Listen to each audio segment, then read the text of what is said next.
we'll have you adjust those then. Yep. And if all goes well, we should be dead on the money at the X. Now, one thing I will ask, and I want to make sure that I'm not interrupting the process too much, but these are all things that people might experience. You adjust your turrets, and let's say you were going to adjust them 2.5 MOA. Mm-hmm. You adjust 2.5 MOA, it doesn't move. Mm. You adjust again, it doesn't move. You adjust again, maybe then all of a sudden it jumps dramatically. Yes. Or you've adjusted and you've run out of adjustment and still hasn't moved enough. Yeah. What do you think is going on? Because that's something that I have seen a time or two. That is a brilliant question.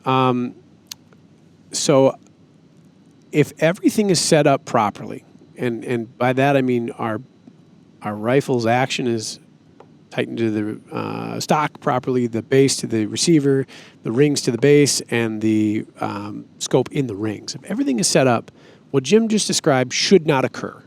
But a very, very common call that we get here at the shop is folks are, as Jim said, adjusting, and the turret is seemingly unresponsive or is providing inappropriate adjustments. So if I dialed 2.5 MOA and got 0 MOA, or if I dialed 2.5 MOA and I got 5, what could that be? And the short answer is very, very, very often the case, ring over torque.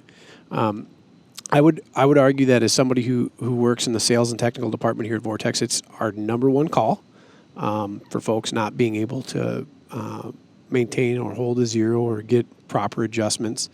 And ring torque is a pretty slippery topic. There's a lot of debate about what's too little, what's too much. Every ring manufacturer is different. A lot of our friends in the industry that make rifle scopes have different opinions on it as well. I'll tell you from us here at Vortex, we recommend no more than 18 inch-pounds on the rings. Certain ring styles have some caveats that go along with them. There's vertically split and horizontally split rings. The rings that we're using on this rifle are an example of a horizontally split ring, meaning there's a top and a bottom half rather than a left and a right. Vertically split rings are a little more particular about their torque pattern, but so long as you maintain that torque value and you don't exceed it, you should not be seeing that. Do not use Loctite on your ring screws. Loctite is a lubricant. Lubricating the thread will misappropriate your torque if you're using a torque wrench by a considerable value. We see it very often where folks are putting scopes on. They're setting them up at 18 inch-pounds, but they are Loctiting them, and they call, and they're seeing that. They remove the Loctite, and the issue stops. We've done a lot of testing on that. Yeah. And we've confirmed that if you set it at 18, but you lubricate the threads with that Loctite, you've seen as high as like 24. Yep. Right? Yep. Which, in the grand scheme of things, you think of that and you're like, yeah, the difference between 18 and 24 isn't that huge, but really it can be, and it can be enough because we're dealing with precision instruments here.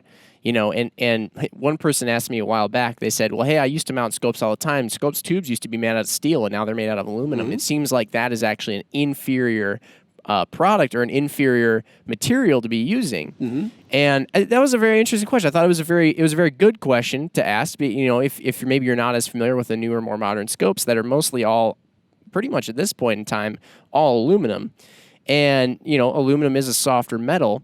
And so you do, I guess, have more of a chance perhaps to do that, that impingement to it and kind of impinge some of the internals. But the advantage is that look at how much more precise scopes are these days. Yeah. And the optical systems we're able to create with aluminum being a much more easily machinable material and much more easy to get more precise.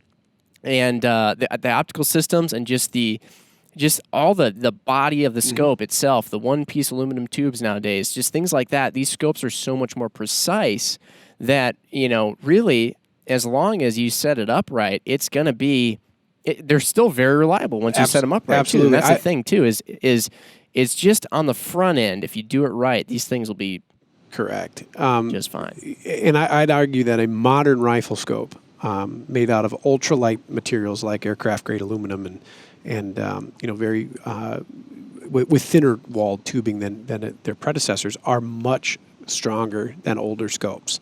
Lens elements do not shake loose. Erector systems do not break or bind under normal torque load and circumstance. So they are a stronger product than the older steel tube counterparts, save for the tubing thickness, of course. So that's a little different.